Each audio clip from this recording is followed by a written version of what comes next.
Hi, it's Paul Whiffin here. This is the second part of a three-part video, just showing you about the sealing up of the block and brick house. All the plasterboard's on, the plastering's on.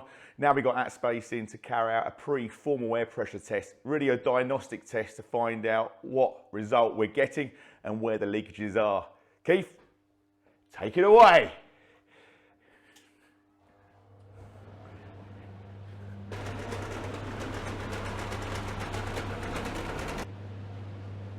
Right, we've got a result of 5.7, so we're going to now depressurise the house. That means we're taking air from inside the house out, and what that kind of does is kind of highlights the areas of concern that Keith's pointed out. So we're going to do a quick walk around. We've got this bit of smoke pencil. It's not a cigarette, it's actually something that emits quite a lot of smoke. It just highlights for the camera's purpose of where the leakages are.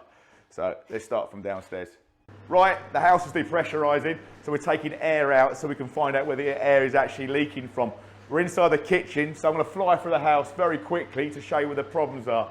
Anywhere where there's doors, they need to be caulked up or siliconed around the outside.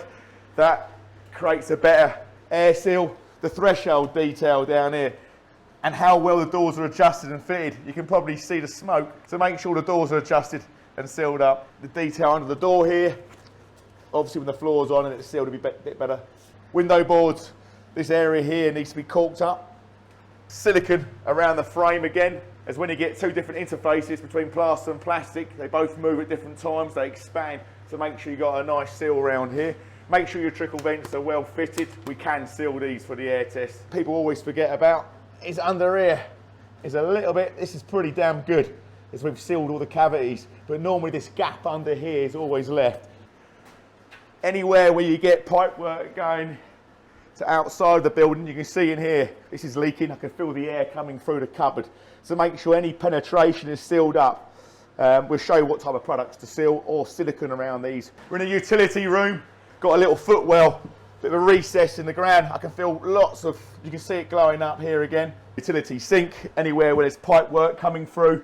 Before you install any of these carcasses, make sure that you've got it sealed prior to fitting it all. Very difficult when you do a neat job like this to get round the back once it's been done, but it's pretty good in here. We're inside the WC at the moment, downstairs toilet. When you're doing a pre-test, just make sure that all the soil pipes are sealed like this, otherwise you'll be pulling air out of the soil pipe. If it's connected to the sewer, you'll know about it because it will stink. We've got a bit of air coming through here, so this could be prepped a little bit better. This is the waste for the sink, not quite sealed. You can probably see the effects. You can see it glowing. So make sure these are sealed up properly. Window board. Another bit of detail which we find a lot of problems with is also the electrical box, where all the tails come into the fuse box. This has been sealed around the plasterboard. Absolute nightmare to try and seal this fuse box in.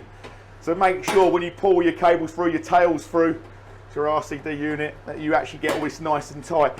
This is lovely and tight. There's nothing coming through here. The result we got is 5.7. We need to achieve under 5, so not really a lot that we have to seal in here to get it under the desired result. But I'm going to keep showing you where to seal.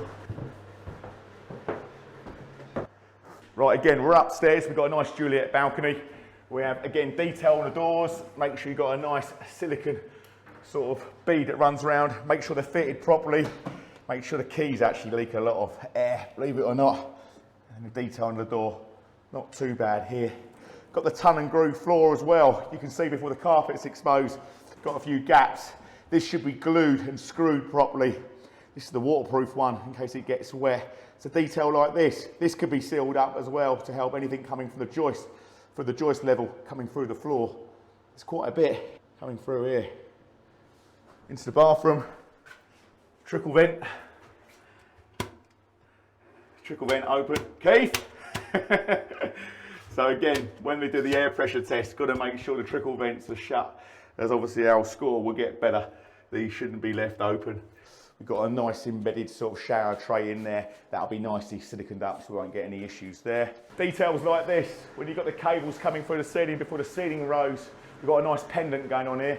So we can see there's a little bit, see it light up, a little bit of leakage, glowing. So a little bit of cork around there before the actual ceiling rose goes on there helps. Ceiling skirting boards to the floor.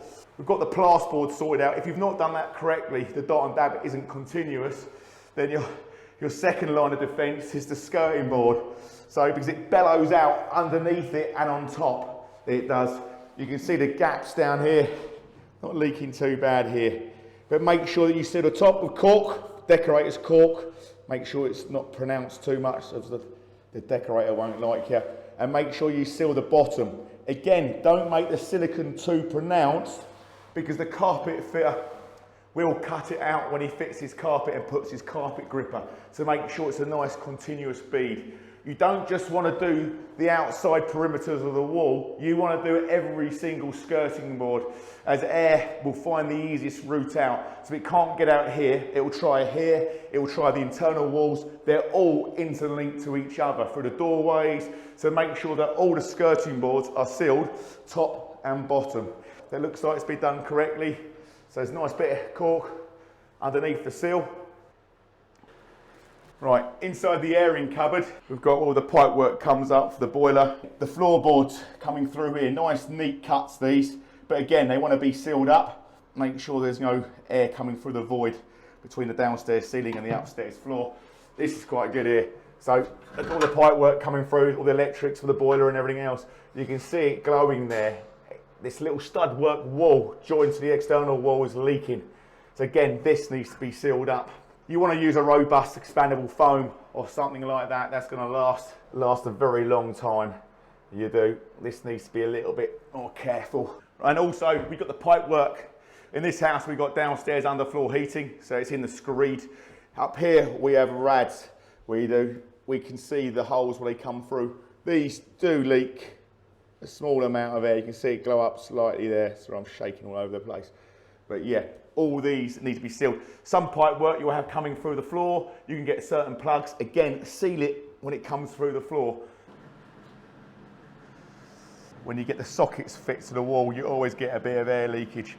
Really important when the plasterboard goes in, if it's going against a block and brick wall, that you get a continuous bead of adhesive around the outside, which stops this. This might be a timber frame wall, so a little bit more tricky. You're really relying on this plate here to be pretty tight, which they tend to be. They always emit a little bit of air leakage. So again, when you get the detail right on the plasterboard, you don't have to worry about your plugs or light switches. One of the products that we've seen come to market quite recently is something called Pipe Snug. It's a sort of a quick finish around pipes to create an air seal. So they basically go around the external waste pipes. So we've got 1¼ inch, 1.5 inch. We've got 4 inch for the soil pipes. So all the pipe where that goes through the wet rooms for the walls, these are absolutely ideal. So they're called Pipe Snug. Highly recommend. Okay, thanks for watching. Thanks to Keith the Beef here. We've shown exactly where the leakages are. We got a 5.7. We found quite a few problems. We need to achieve under 5. So the next video, we're going to show you, just before the customer kind of moves into this property, what the leakage is actually producing at the finished article when we've sealed up absolutely everything for all the stages. Hope you've enjoyed this. Thanks for watching.